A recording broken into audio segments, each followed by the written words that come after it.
Greetings, everyone. My name is Dr. Len Knight, and I am your certified cognitive performance coach.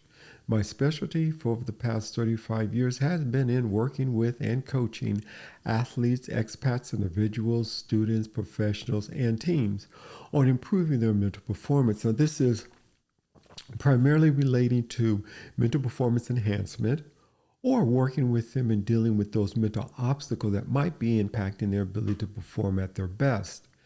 However, my purpose in doing these weekly podcasts is to assist you in developing the ability to self-coach yourself and in taking self-responsibility and accountability for those mental obstacles that might be impacting your ability to perform at your best. The reality is this. We will all inevitably face some mental challenges in our professional and private lives. Rather than ignoring or denying that eventuality, a cognitive performance process will provide you with the tools to overcome some of those adversities. And that is what self-coaching is all about. It is about you taking the responsibility for learning how to self-coach yourself during those challenging moments. And when a mental challenge moment occurs, take the first opportunity to pause and make yourself aware of the moment, as well as talk from your mind, not from your emotions of that particular moment. Also, the first step, however, in becoming a self-coach is having an understanding of how the mind works. Our minds are one of the most valuable assets that we have. Unfortunately, many of us do not know how to use or control our minds. Our minds are constantly at work, producing a never-ending stream of thoughts. It creates, it evaluates, it solves problems.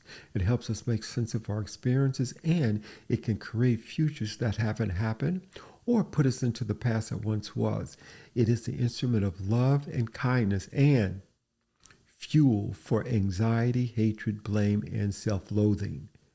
For instance, the average person has between 60,000 to 80,000 thoughts per day.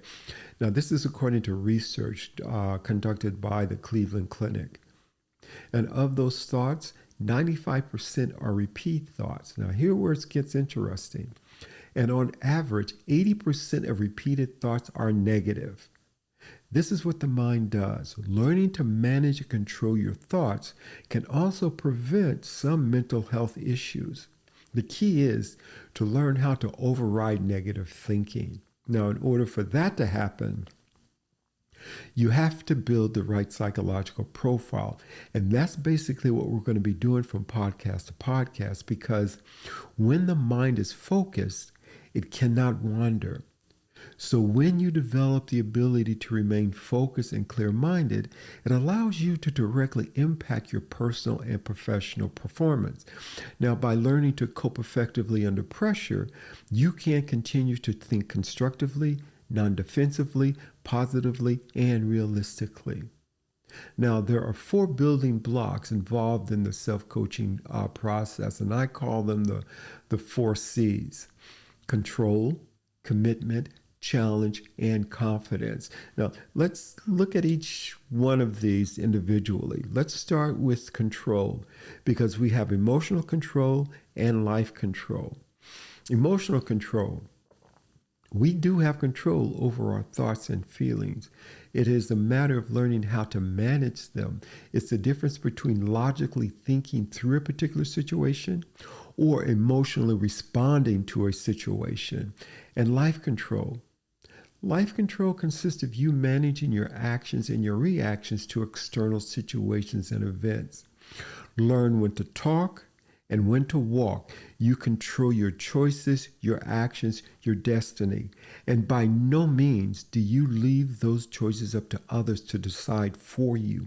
The bottom line here, each person should be able to hold themselves accountable for what they can or long control in their lives.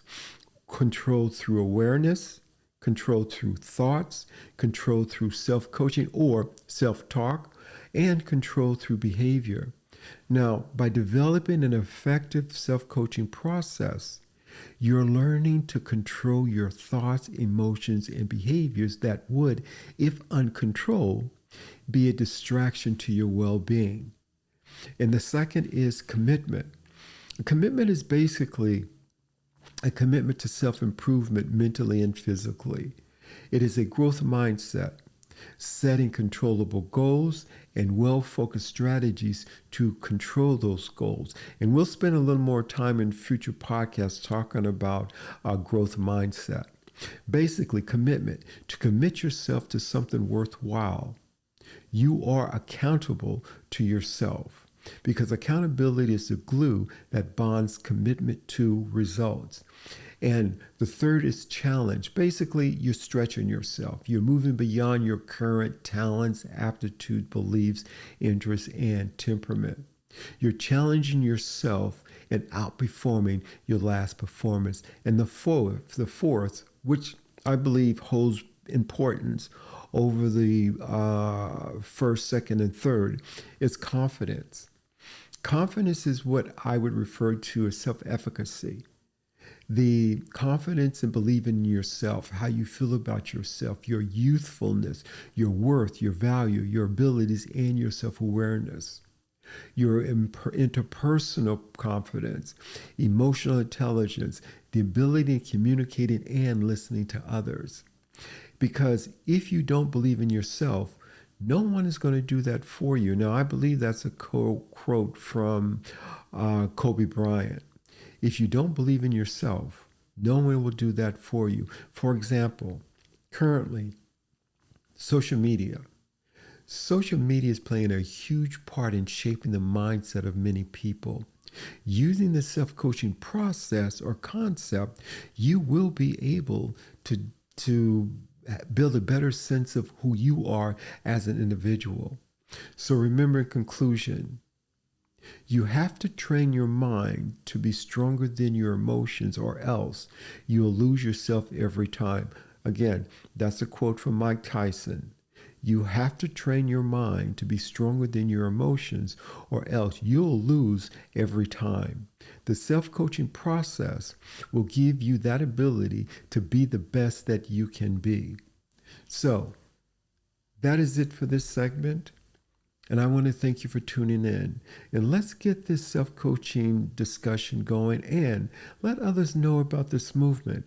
Now, if you enjoyed this video and you're looking forward to future videos, please subscribe, like, and touch that notification bell, and also repost.